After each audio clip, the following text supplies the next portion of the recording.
ajaran kapitayan. Ini bukan cuma soal nyembah pohon atau batu, cucuku.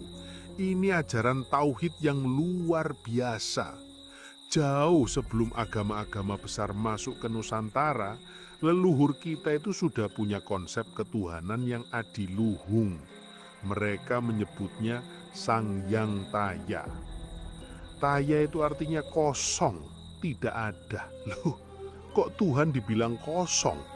Nah, ini dia lucunya, cucuku.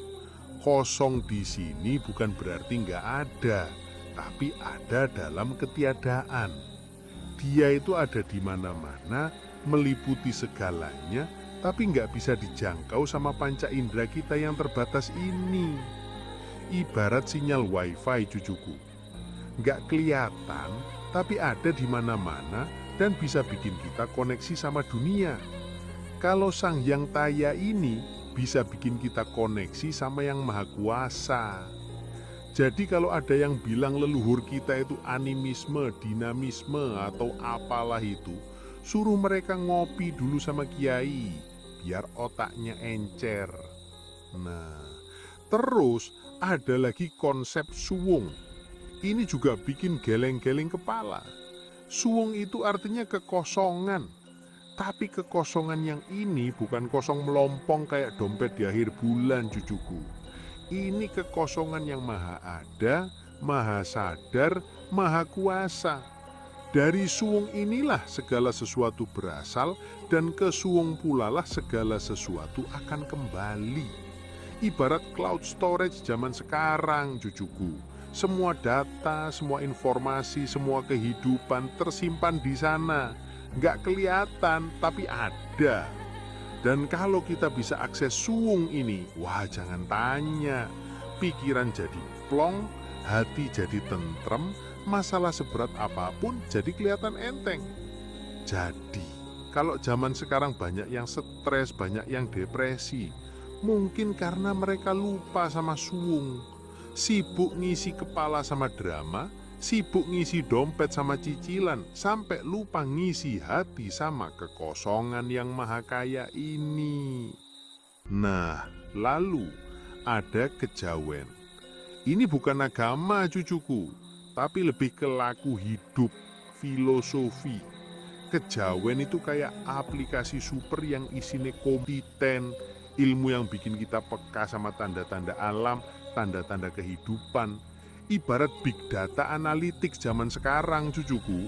Leluhur kita itu sudah jago menganalisis pola dari alam semesta, dari gerak-gerik binatang, dari arah angin, dari mimpi. Mereka bisa membaca pesan-pesan dari semesta. Jadi, kalau zaman sekarang banyak yang gampang ketipu hoax, gampang percaya janji manis, mungkin karena mereka kurang ilmu titen, kurang peka sama tanda-tanda. Padahal alam semesta ini selalu berbicara, cucuku. Tinggal kita mau mendengarkan atau enggak. Kejawen juga mengajarkan pentingnya meditasi dan koneksi batin.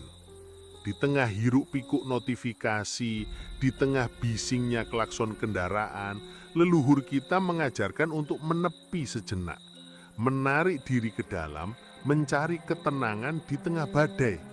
Ini bukan berarti jadi antisosial atau kuper ya, cucuku.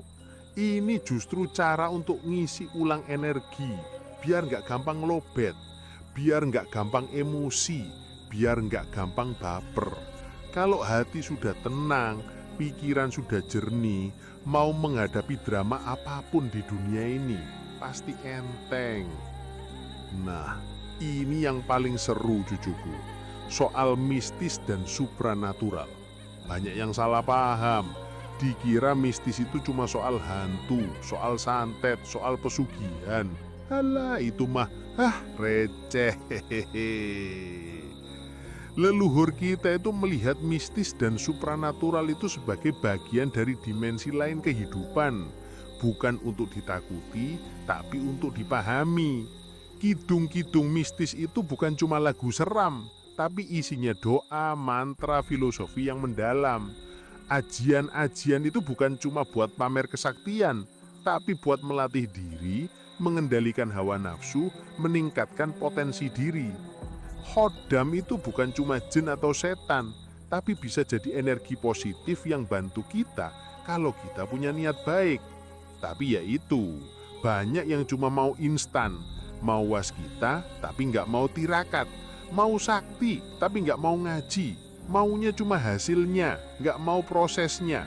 Ini kan kayak mau jadi influencer tapi nggak mau bikin konten, cuma mau endorse doang. Ya nggak bisa cucuku. Jadi cucuku, rahasia leluhur ini bukan cuma cerita dongeng pengantar tidur.